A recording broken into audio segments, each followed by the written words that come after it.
Assalamualaikum warahmatullahi wabarakatuh.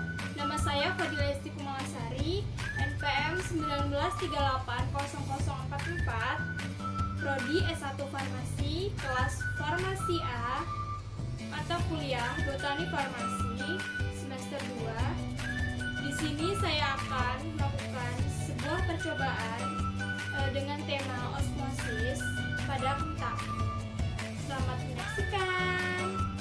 Tujuan dari percobaan kali ini adalah untuk mengetahui dan memahami terjadinya osmosis melalui kegiatan nyata. Apa sih osmosis? Osmosis merupakan perpindahan zat dari daerah yang memiliki konsentrasi yang lebih rendah hipotonik dan ke daerah yang memiliki konsentrasi yang lebih tinggi hipertonik melalui membran semi permeable. Alat dan bahan pada percobaan kali ini ada lepek,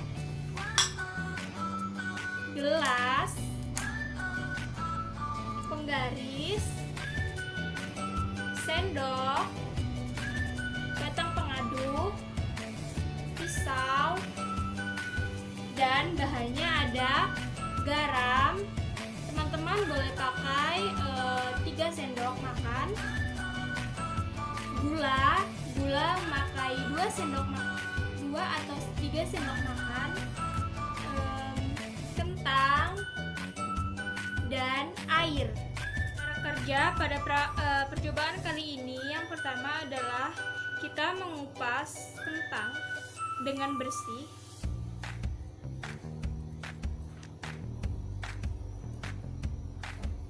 Setelah sudah bersih seperti ini, teman-teman bisa melakukan pemotongan sepanjang 4 cm. Ini bisa dilihat 4. Kira-kira sudah pas. Setelah selesai pemotongan dan pengukuran, teman-teman bisa melakukan air dimasukkan ke dalam gelas pelan-pelan. Gelas 1 dengan sampai 3 seperti ini dengan ukuran yang sama ya teman-teman. Saya di sini tidak menggunakan gelas ukur, kita kira-kira saja.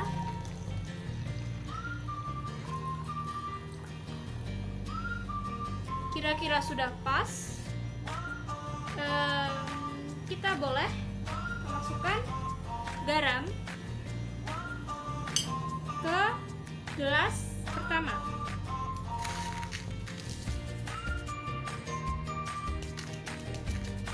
Satu,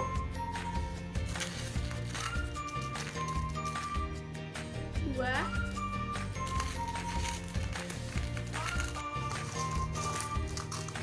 tiga. Setelah itu beralih ke gula. Kita boleh masukkan semua. Ini saya sudah takar 2 sendok makan.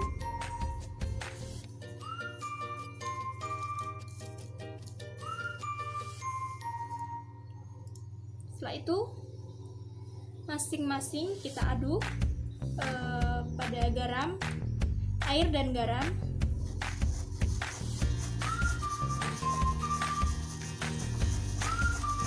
Sampai larut ya teman-teman.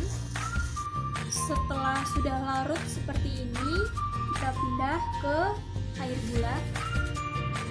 Air dengan gula kita aduk sama sampai larut. Setelah sudah larut semua, kita boleh masukkan kentang. Kita lihat tekstur. Ini kaku ya teman-teman. Kita boleh masukkan kentang pada air dan garam pada gelas 1.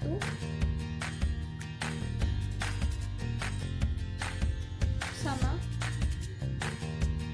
pada gelas 2 air dan gula.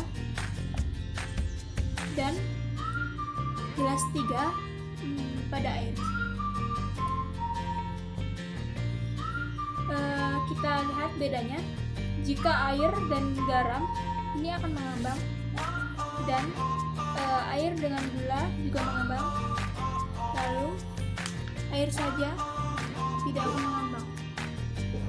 Setelah itu kita atur stopwatch selama boleh 30 detik menit sampai 60 menit. Kita mulai. Baiklah teman-teman, waktu sudah menunjukkan menit ke 60, kurang lebih 60. Kita stop, lalu kita amati bersama ya teman-teman. Saya akan mengambil menggunakan sendok pada gelas 1 air dan garam. Kita taruh di lepek pertama. Setelah itu kita ambil pada gelas 2, yaitu air dan gula. Ini sama, taruh di lepek. Ditaruh lepek yang berbeda. Setelah itu kita ambil pada gelas yang ketiga air dan kentang saja. Setelah itu kita amati bersama. Yang kita ketahui pada percobaan kali ini, saya akan membahasnya dari hasil percobaan pada kentang ini sangat mengalami perubahan. Dapat kita ketahui bahwa sel-sel kentang mengalami pengurangan ukuran sesuai dengan medianya sendiri.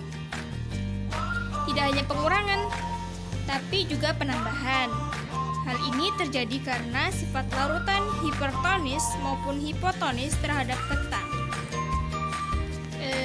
Kita lihat pada lepek pertama ini, atau kita tadi gelas pertama ini, air, garam dan kentang. Kita bisa lihat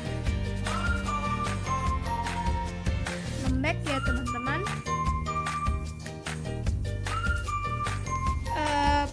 Pada gelas larutan garam ini, kentang menjadi lembek disebabkan karena kentang yang hipotonis terhadap larutan garam dan air yang ada pada kentang keluar dari sifat sel-sel kentang dan menjadi lembek, mengalami pengurangan ukuran.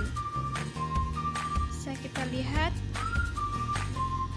ini ya teman-teman, pengurangan ukuran ini air kentang dan garam, ini air, kentang dan gula. Nah, bisa kita lihat perbandingannya dengan air ya. Ini keras dan ini lembek. Bisa dipahami teman? Kita masuk ke gelas kedua atau lepek kedua, yaitu larutan gula. Bisa kita lihat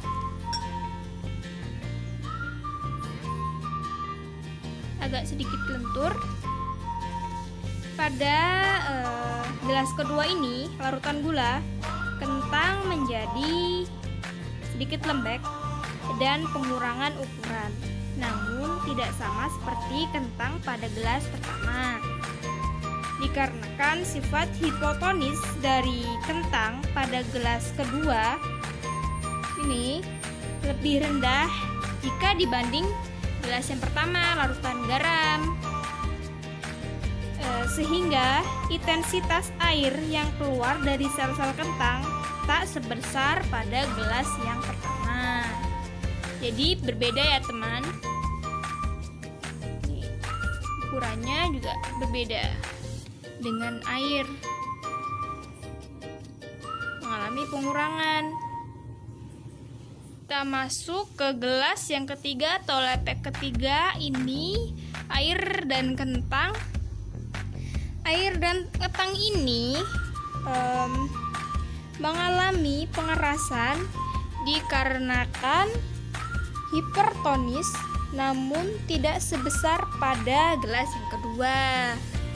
Seperti ini. Ini air dan gula, dan ini air mengalami pengerasan.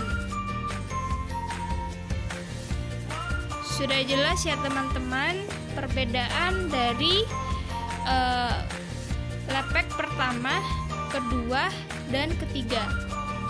Pada percobaan kali ini bisa disimpulkan bahwa setelah beberapa pengamatan itu bisa disimpulkan yang pertama itu terjadi pengurangan dan pengembangan ukuran itu dikarenakan keadaan media yang hipotonis terhadap objek. Yang kedua yaitu hipotonis itu terjadi pada pelarut garam dan pelarut gula. Yang ketiga, hipertonis itu terjadi pada gelas yang ketiga yaitu air. Yang keempat, konsentrasi zat terlarut itu mempengaruhi massa jenis larutan dan intensitas osmosis. Dari kesimpulan tersebut kita dapat mengetahui bahwa osmosis adalah perpindahan zat larut air baik dari luar ke dalam maupun dalam keluar melalui membran semi permeabel menuju daerah dengan konsentrasi zat yang lebih rendah. Sekian dari percobaan kali ini. Bila ada salah-salah kata mohon dimaafkan. Semoga video ini bisa bermanfaat untuk kita semua. Saya akhiri. Wassalamualaikum warahmatullahi wabarakatuh. Bye.